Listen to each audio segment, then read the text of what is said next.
જૂનાગઢ શહેર તેમજ ગિરનાર પર્વત પર ભારે વરસાદ વરસી ચૂક્યો હોય ત્યારે ગિરનાર પર્વત પરથી ઝરણા વહેતા શરૂ થયા હોય પર્વતની ગોદમાં આવેલ જટાશંકર મહાદેવ મંદિરે ઝરણામાં સ્નાન કરવા તેમજ મંદિરે દર્શન કરવા રજાના દિવસે માનવ મહેરામણ ઉમટી પડ્યું હતું। એક તરફ વન વિભાગ દ્વારા ઝરણામાં નાહવા પર પ્રતિબંધ મૂક્યો હોય પરંતુ લોકો પોતાના જીવને જોખમમાં રાખી સ્નાન કરતા હોય છે। वन विभागનો સ્ટાફ અને પોલીસ વિભાગનો સ્ટાફ પણ ભારે ટ્રાફિકને લઈને બંદોબસ્તમાં ગોઠવાઈ ગયા હોય પરંતુ ઉપર જતા લોકો ઝરણામાં સ્નાન કરતા નજરે પડ્યા હતા। 3 દિવસ પહેલા જ ગિરનાર પર્વત પર મોટી શિલા 2100 પગથિયા પાસે ધરાશાયી થઈ વચ્ચે પડી હતી।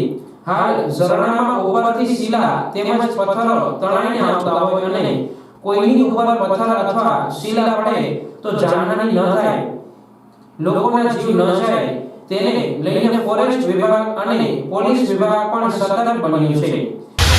મારું નામ રાજુ જમરિયા છે। હું અહીંયા જૂનાગઢમાં રહું છું। આજે ભારે વરસાદના લીધે અમે અહીંયા જટાશંકર મહાદેવના દર્શન કરવા માટે આવ્યા છે। અહીંયા પ્રકૃતિ થોડાક કરાયેલી ખીલેલી છે। અમને અહીંયા આવીને બહુ જ આનંદ થયો છે અને અમે મહાદેવના દર્શન પણ કર્યા છે અને ઘણા બધા લોકો અહીંયા આવ્યા છે પ્રકૃતિનો આનંદ માણવા માટે અને બહુ જ સારું એવું વાતાવરણ છે। આજે અમને બહુ જ મજા આવે છે। કેવું લાગે અહીંયા આવીને? અહીંયા લાગીને બહુ અદ્ભુત આનંદ આવે છે અને બહુ જ મજા આવે એવું વાતાવરણ છે। સમજો બધા લોકોને બહુ મજા આવે છે। મારું નામ જુગલ વૈષ્ણવ છે। અમે જૂનાગઢના જ રહેવાસી છીએ અને આજે વરસાદનું બહુ અદ્ભુત વાતાવરણ છે તો જટાશંકર અમે પ્રકૃતિનો આનંદ માણવા માટે આવ્યા હતા અને ખૂબ જ આનંદ થયો છે। કેવું લાગે છે?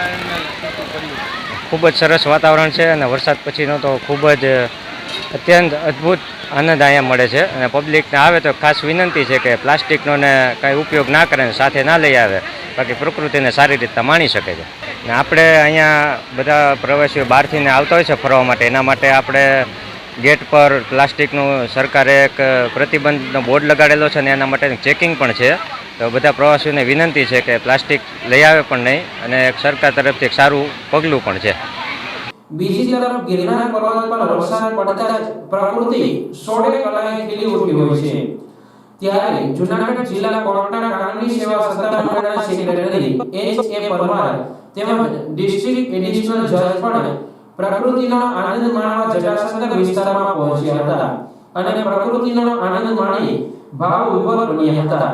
લોકોને પણ જટાશંકર મહાદેવ મંદિરે દર્શનનો એક લાભ લેવા જિલ્લા કાનૂની સેવા સત્તામંડળના સેક્રેટરી H.A. પરમારે અપીલ કરી હતી।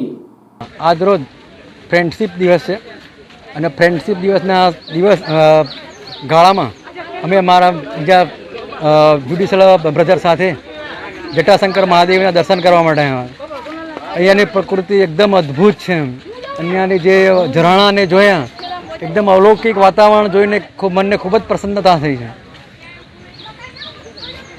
હું જૂનાગઢમાં 2 વર્ષથી છું અને બધા મિત્રોને પણ હું એવો સંદેશો આપવા માગું છું કે અહીંયા આવો, જટાશંકર મહાદેવનો દર્શનનો લાભ લો અને સાથે સાથે તમારા પરિવાર સાથે પણ બાળકો સાથે પણ અહીંયા આવો અને જે જંગલની જે કુદરતી સૌંદર્ય છે અદ્ભુત નજારો જોવા મળશે અને ખાસ કરીને આ વર્ષા ઋતુની અંદર આનો નજારો ઓર ખીલી ઉઠે છે। અને ખાસ તો એ કહેવાનું કે શ્રાવણ માસનો સોમવાર શ્રાવણ માસ ચાલુ થઈ રહ્યો છે। શ્રાવણ માસ એ દેવાધિદેવ મહાદેવનો, શ્રી શંકર ભગવાનનો પવિત્ર મહિનો છે અને આ પવિત્ર મહિનામાં જટાશંકર મહાદેવના દર્શન કરી હું ખૂબ જ ધન્યતા અનુભવું છું।